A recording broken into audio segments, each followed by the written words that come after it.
First ಕನ್ನಡಕ್ಕೆ ಸ್ವಾಗತ. ನಾನು ಉಮರ್ ಫಾರೂಕ್. ಪಂಚರಾಜ್ಯಗಳ ಚುನಾವಣೆ ಮೇಲೆ ಎಷ್ಟು ಕುತೂಹಲ ಇದೆಯೋ ಫಲಿತಾಂಶದ ಮೇಲೆ, ಅದೇ ರೀತಿ ನಮ್ಮ ಕರ್ನಾಟಕದ 2 ವಿಧಾನಸಭಾ ಕ್ಷೇತ್ರಗಳಿಗೆ ನಡೀತಾ ಇರುವ ಚುನಾವಣಾ ಫಲಿತಾಂಶದ ಮೇಲೂ ಕೂಡ ಅಷ್ಟೇ ಕುತೂಹಲ ಇದೆ. ಅದರಲ್ಲಿ ಮುಖ್ಯವಾಗಿ ದಾವಣಗೆರೆ ದಕ್ಷಿಣ ವಿಧಾನಸಭಾ ಕ್ಷೇತ್ರ ಒಂದು, ಎರಡನೆಯದ್ದು ಬಾಗಲಕೋಟೆ ವಿಧಾನಸಭಾ ಕ್ಷೇತ್ರ ಒಂದು. ಈ ಎರಡೂ ಕ್ಷೇತ್ರಗಳಲ್ಲಿ ಕಾಂಗ್ರೆಸ್ ಶಾಸಕರು ನಿಧನರಾಗಿರೋದ್ರಿಂದ ಇಲ್ಲಿ ವಿಧಾನಸಭಾ ಬೈ ಎಲೆಕ್ಷನ್ ನಡೀತಾ ಇತ್ತು.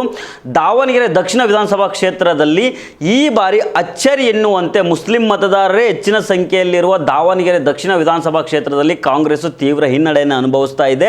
ಇಲ್ಲಿನ ಬಿಜೆಪಿ ಶ್ರೀನಿವಾಸ್ ಟಿ ದಾಸ್ ಕರಿಯಪ್ಪ ಅವರು ಮುನ್ನಡೆಯಲ್ಲಿದ್ದಾರೆ.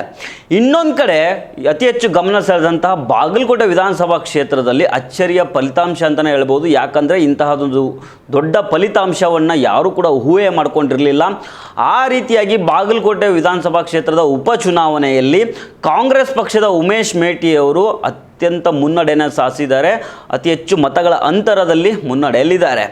ಇಲ್ಲಿ ಮುಖ್ಯ 10ನೇ ಸುತ್ತಿನ ಮತ ಎಣಿಕೆ ಮುಗೀತು. ಈ ಟ್ರೆಂಡ್ ಪ್ರಕಾರ 10ನೇ ಸುತ್ತಿನ ಮತ ಎಣಿಕೆ ಮುಗೀತು.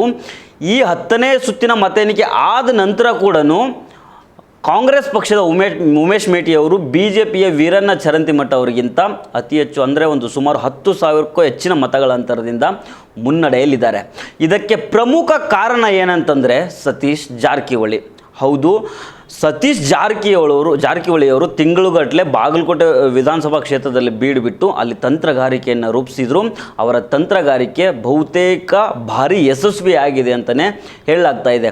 ಯಾಕಂದರೆ ನನಗೆ ಸಿಕ್ಕಿರೋ ಮಾಹಿತಿ ಪ್ರಕಾರ, ನಾನು ಕಲೆ ಹಾಕಿರುವ ಎಕ್ಸ್ಕ್ಲೂಸಿವ್ ಮಾಹಿತಿ ಪ್ರಕಾರ, ಬಾಗಲಕೋಟೆ ಉಪಚುನಾವಣಾ ಸಂದರ್ಭದಲ್ಲಿ ಅಲ್ಲಿ ಬಿ ಜೆ ಪಿಯಲ್ಲಿ ರಾಜು ನಾಯಕ್ ಅಂತ ಒಬ್ಬರು ಲೀಡರ್ ಇದ್ದಾರೆ. ಬಿ ಜೆ ಪಿಯಲ್ಲಿ ಅವರು ಬಾಗಲಕೋಟೆ ಜಿಲ್ಲೆಯ ವಾಲ್ಮೀಕಿ ಸಮಾಜದ ಜಿಲ್ಲಾಧ್ಯಕ್ಷರು. ಮತ್ತೇನಂತಂದರೆ ಅವರು ಬಾಗಲಕೋಟೆಯ ಬಿ ಜೆ ಪಿ ಅಭ್ಯರ್ಥಿ ವೀರಣ್ಣ ಚರಂತಿಮಠ ಅವರಿಗೆ ಅತ್ಯಾಪ್ತ ಪರಮಾಪ್ತ ವ್ಯಕ್ತಿಯವರು, ಒಂದು ರೈಟ್ ಹ್ಯಾಂಡ್ ಇದ್ದಂಗೆ, ಅವರ 2 ಕಣ್ಣುಗಳು ಇದ್ದಂಗೆ. ಅಂತಹ ರಾಜು ನಾಯಕ್ ಅನ್ನೋ ವ್ಯಕ್ತಿಯನ್ನು ಸತೀಶ್ ಜಾರಕಿಹೊಳಿ ಅವರು ಬಂದು ಸೈಲೆಂಟ್ ಮಾಡಿಬಿಟ್ರು, ಲಾಕ್ ಮಾಡ್ಕೊಂಡ್ಬಿಟ್ರು.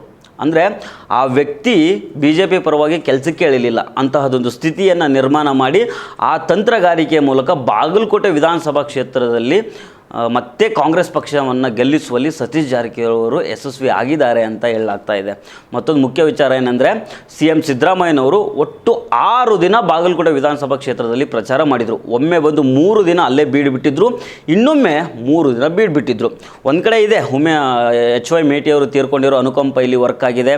ಅದ್ರ ಜೊತೆಗೆ ಸತೀಶ್ ಜಾರಕಿಹೊಳಿ ಅವರ ತಂತ್ರಗಾರಿಕೆಯಲ್ಲಿ ಯಶಸ್ವಿಯಾಗಿದೆ.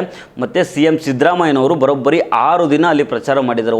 ಒಮ್ಮೆ ಬಂದು 3 ದಿನ, ಮತ್ತೊಮ್ಮೆ ಬಂದು 3 ದಿನ, ಒಟ್ಟು 6 ದಿನಗಳ ಕಾಲ ಪ್ರಚಾರ ಮಾಡಿದ್ದು ಇಲ್ಲಿ ಕಾಂಗ್ರೆಸ್ ಪಕ್ಷದ ಕೈ ಹಿಡಿದಿದೆ.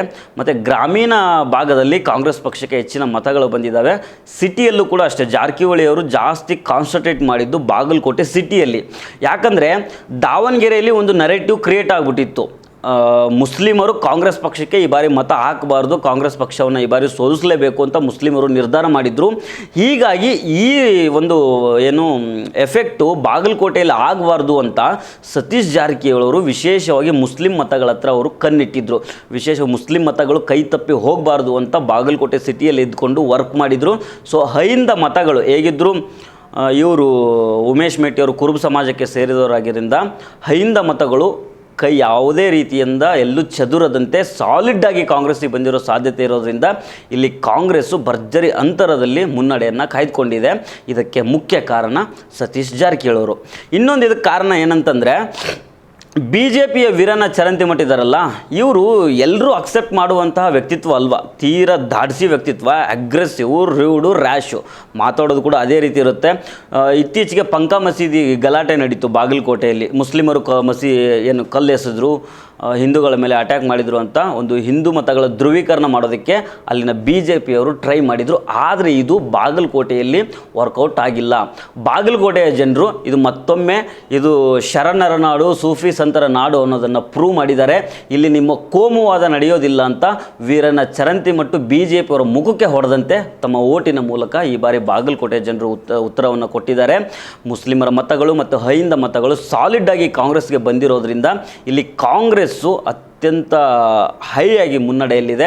BJPಗೆ ಇಲ್ಲಿ ಗೆಲ್ಲುವ ಸಾಧ್ಯತೆಗಳು ತುಂಬ ಕಡಿಮೆ ಅಂತ ಹೇಳಲಾಗ್ತಾ ಇದೆ. ಅದಕ್ಕೆ ಕಾರಣ ಸತೀಶ್ ಜಾರಕಿಹೊಳಿ ಅವರು ಒಂದು ಕಡೆ ಆದರೆ, ಇನ್ನೊಂದು ಕಡೆ ಅದೇ ವೀರಣ್ಣ ಚರಂತಿಮಠ ಅವರ ದಾಡ್ಸಿ ವ್ಯಕ್ತಿತ್ವ, ತುಂಬ ರಿವ್ಡು ರ್ಯಾಶ್ ಆಗಿ ಬಿಹೇವ್ ಮಾಡ್ತಾಯಿದ್ರು, ಜನರ ಜೊತೆಗೆ ಸರಿಯಾಗಿ ಸಂಪರ್ಕ ಇರಲಿಲ್ಲ ಅನ್ನುವಂಥ ಆರೋಪ ಅವರ ಮೇಲಿತ್ತು.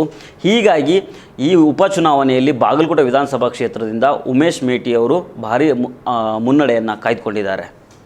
ದಿವಸ ಏನು ಬಾಗಲಕೋಟೆ ಮತಕ್ಷೇತ್ರದ ದಿವಂಗತ HR ಮೇಟಿ ಸಾಹೇಬರು ಏನು ಇವರು ಮರಣ ಹೊಂದಿದ ನಂತರ ಉಪಚುನಾವಣೆಯನ್ನು ಘೋಷಣೆ ಆಯಿತು. ಆ ಉಪಚುನಾವಣೆಯಲ್ಲಿ ಇವತ್ತಿನ ದಿವಸ ಏನು ನಮ್ಮ ಉಮೇಶ್ ಮೇಟಿಯವರು ಏನು ಗೆಲುವನ್ನು ಸಾಧಿಸಿದ್ದಾರೆ. ಈ ಗೆಲುವಿಗೆ ಎಲ್ಲ ಪಕ್ಷದ ನಮ್ಮ ಬಾಗಲಕೋಟೆ ಮತಕ್ಷೇತ್ರದ ಕಾಂಗ್ರೆಸ್ ಪಕ್ಷದ ಮುಖಂಡರು, ಯುವ ಕಾರ್ಯಕರ್ತರು, ಯುವ ಮುಖಂಡರು ಇವರೆಲ್ಲರೂ ಒಂದು ದೊಡ್ಡ ಕೆಲಸವನ್ನು ಮಾಡಿದ್ದಾರೆ. ಇವತ್ತಿನ ದಿವಸ ಈ ಬಾಗಲಕೋಟೆಯಲ್ಲಿ ಉಮೇಶ್ ಮೇಟಿಯವರ ಗೆಲುವು ಆಗಿದೆ ಅಂದರೆ ಗೆಲುವಿಗೆ ಪ್ರಮುಖ ಕಾರಣ ಇವೆ. ನಮ್ಮ 5 ಗ್ಯಾರಂಟಿ ಏನಿದಾವೆ, ಸಿದ್ದರಾಮಯ್ಯ ಸಾಹೇಬರು, ಉಪಮುಖ್ಯಮಂತ್ರಿಗಳಾದಂಥ DK ಶಿವಕುಮಾರ್ ಸಾಹೇಬರು ಏನು 5